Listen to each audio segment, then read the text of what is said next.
In this video, I'm just covering the process of priming a board with burnt umber so that we can be in a position to paint. So that's our primed canvas. And you've seen how we sort of move through to put an image, some sort of sketch composition onto that, and then gradually build that up and gradually build it up. Now, one of the key reasons why we don't want a white board to paint on is because in our final painting, there's really only going to be a couple of places of white. There's some white waves there and a couple of little white waves coming in on the reef, and that's it. Everything else is some other colour combination, not white. So it absolutely makes no sense, given the tiny amounts of white that are in the painting, that we would start painting on a white board like that. It's just overwhelming and overpowering. So we're going to prime the canvas to get us to a point of coverage of burnt umber. And then if we put any little bits of white here, they will be, super visible, super impactful. So that's our thinking about the burnt umber. Burnt umber is what you might call a mid-tone. So on a grey scale, or what we call a value scale, this particular tone sits about halfway between black and white. How we get to that is pretty simple. This won't really take very long. So our board's here. Generally, I would use my bigger brush for this. I've got a bit of liquid, but I may need a little bit more. So what I do is I get my burnt umber and I just very gently just squeeze it. Oh, that was probably a bit much.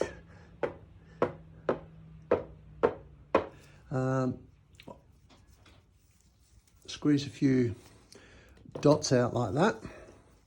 I'm going to need more liquid than this, but I'll just get my brush sort of up and going. And then I start to, it's not really fancy painting, I can tell you. And I've already run out of liquid. Another thing about this, the liquid has quite a bit of fume, so I'm turning my fan on in my studio just to kind of get a little bit of protection from that. So I'm going to need some more liquid.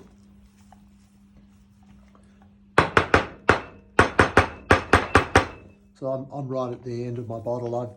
I've decanted this for you in your little packs because it's quite expensive liquid to buy in any sort of quantity.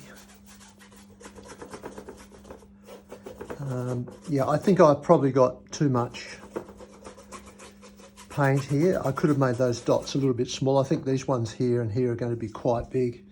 In fact, I may just sort of put them up on my palette and leave plenty for what I need.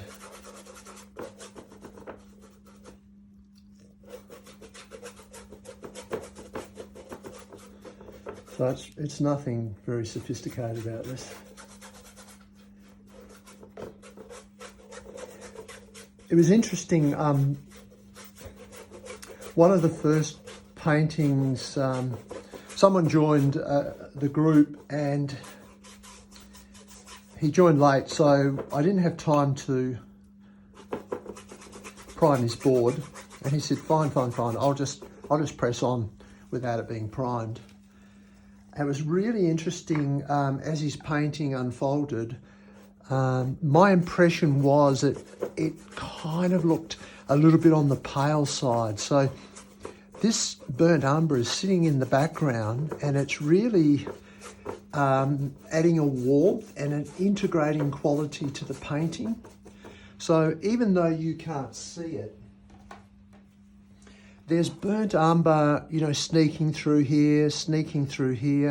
There is, if you go microscopically or very finely down into this, there are little sort of pixels of burnt umber and equally burnt umber through this region. So One of the things it does is it really ties the painting together, and it lends a warmth that that seemed to be missing. When I saw the painting that was done on just the whiteboard, I thought, oh wow, that looks kind of pale and pasty, and that was the reason. Okay, so I've got this more or less covered here. I'm just going to start, a bit like I was doing a sky, just spread it out a bit. Make sure it's sort of roughly spread. And once I've got to that point, I'll just go through and do these nice horizontal lines. And that just ensures that the burnt umber's nice and evenly spread.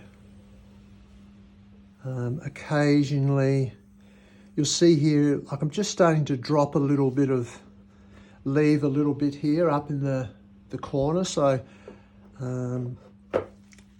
it's probably, what I'm doing is just giving the brush a little bit of a wipe. So you can see this is not a terribly complicated process, and I do it on all my paintings for those reasons. The brown colour, particularly where you're painting oceans, the brown comes through on the blue ocean, and those two colours are sort of complementary opposites. The orange and the blue sit opposite each other on that colour wheel. So it's quite a nice, it warms the painting up, and it really has a nice impact on the blues, the skies and things like that. So that's it, nothing more than that. I'm just going to let that dry, and tomorrow I'd be ready to sketch some sort of composition on that and start painting.